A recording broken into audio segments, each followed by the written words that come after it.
It's true that most of the time, pro wrestlers don't actually try to hurt each other, but there's still a built-in danger that comes with stepping between the ropes. The long list of wrestlers who died as a result of matches proves it.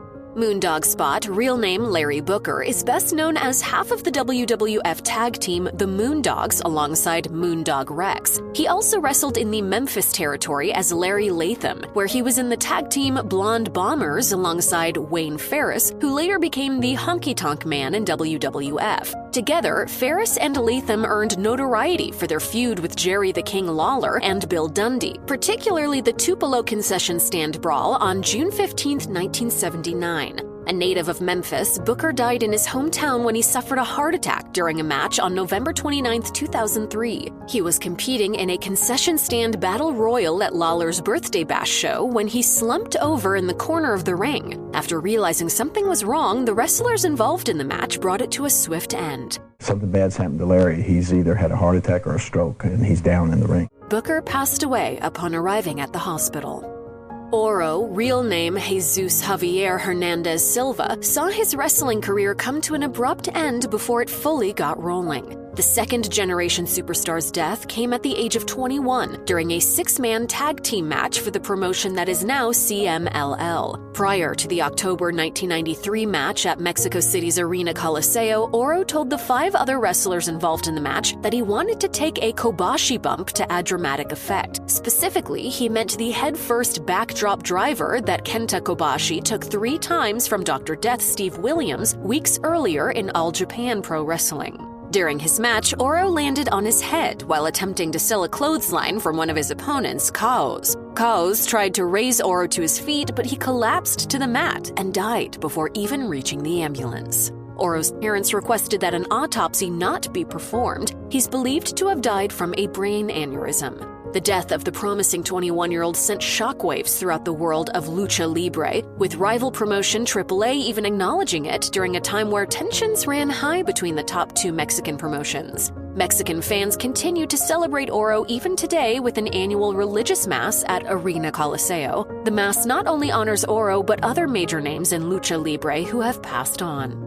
Japanese wrestler Emiko Kado's brief in-ring career came to a tragic end on March 31, 1999. She teamed with Michiko Omukai to face Mariko Yoshida and Makiko Futagami in a tag team match at Korakuen Hall in Tokyo, Japan. A big deal for a young wrestler with just 16 matches in her brief career, none of which she had won. Roughly 22 minutes into her final match, Kado sustained a serious blow to the head. She was rushed to a hospital in her hometown of Fukuoka, where she died from intracerebral bleeding 10 days after the match.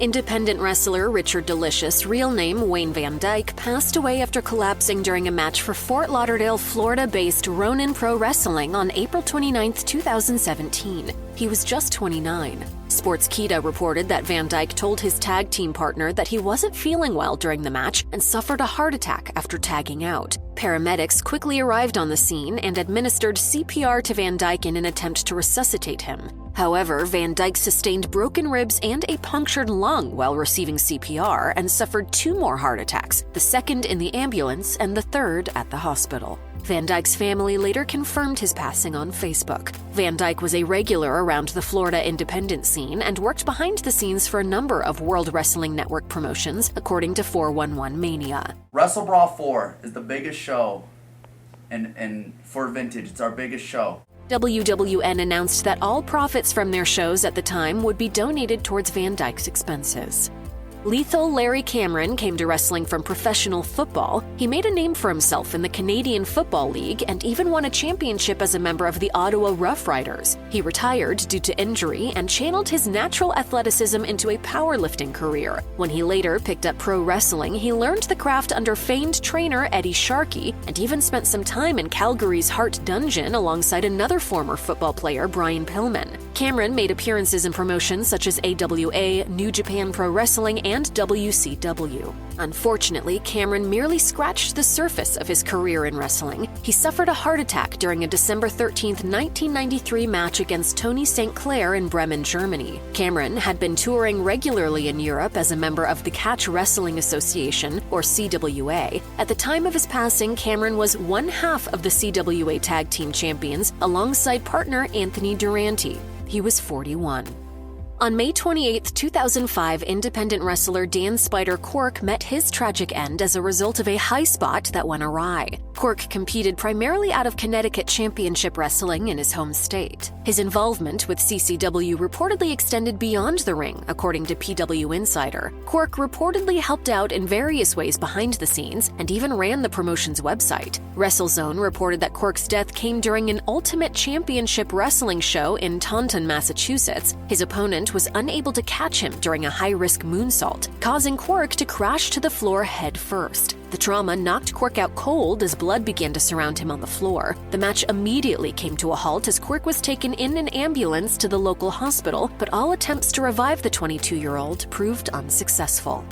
The 1997 death of Plum Mariko marked the first known time an in-ring death occurred in Japanese wrestling. Doctors believed that a series of injuries, rather than just one, contributed to her untimely passing. K-Brada reported that the 29-year-old had been having problems, such as forgetting the finish of matches, forgetting to run in to save her partners in tag team matches, not being able to memorize complicated sequences, and underperforming on routine moves. These issues came as a result of a series of concussions Mariko sustained in her short career, a fact the higher-ups in JWP, Joshi Puroresu, were reportedly aware of. The New York Times reported that Mariko's death occurred after she took a Liger bomb during a match on August 15, 1997. Mariko teamed up with Bolshoi Kid in a tag team match that night, working opposite rivals Mayumi Ozaki and Reiko Amano at the Hiroshima Sun Plaza. The Liger bomb knocked Mariko out cold and caused her to start snoring. The ambulance arrived on the scene as quickly as possible, but efforts to resuscitate Mariko fell short. She died the next day with brain damage being cited as the reason for her passing. Though he was a native of Rhode Island, Gary Albright seldom wrestled in the United States. Albright was a talented amateur wrestler at the University of Nebraska and quickly transitioned to a career in pro wrestling thanks to the advice of his legendary trainers Lou Thez, Billy Robinson, and Danny Hodge. Albright then spent the first 2 years of his career in Canada's Stampede Wrestling. From there, he spent more than 2 years touring promotions all over the world before landing a permanent gig in Japan. Albright spent a combined 9 years wrestling for 2 Japanese promotions, UWF International and All Japan Pro Wrestling. Now you're going to get what you want. I hope you're back in my corner, but it really doesn't matter because the best man's going to win tonight. But his last match was in his home country at a World Extreme Wrestling show in Hazleton, Pennsylvania. He had a match on January 7, 2000 against Lucifer Grimm. He collapsed to the mat after taking a cutter, reportedly suffering a heart attack. Local newspaper The Citizen's Voice reported the match came to a premature end at the 45-minute mark. The newspaper also reported that Albright suffered from an artery disease, but did not mention any illnesses prior to the match with Grimm. The 36-year-old's death was deemed to have occurred due to natural causes. Upon entering the wrestling business, the 6'3", 260-pound Ray Gunkel brought with him an impressive athletic background as a former football player and wrestler at Purdue University. Gunkel achieved All-American status as an amateur wrestler and went undefeated over his junior and senior seasons. He immediately became a pro wrestler after graduating college and had a 24-year career competing primarily in the Texas and Georgia territories. Gunkel wrestled for the final time on August 1, 1972 against Ox Baker in Savannah, Georgia, picking up the win. Before Baker lost, he delivered his signature heart punch to Gunkel. The impact created a hematoma in Gunkel's chest, which led to an eventual blood clot that rapidly worsened until it reached his heart and killed him. The subsequent autopsy revealed that the 51-year-old star suffered from undiagnosed arteriosclerosis. Ever the worker, Baker used the incident to his advantage in subsequent angles, making the heart punch one of the most devastating finishing moves of the era.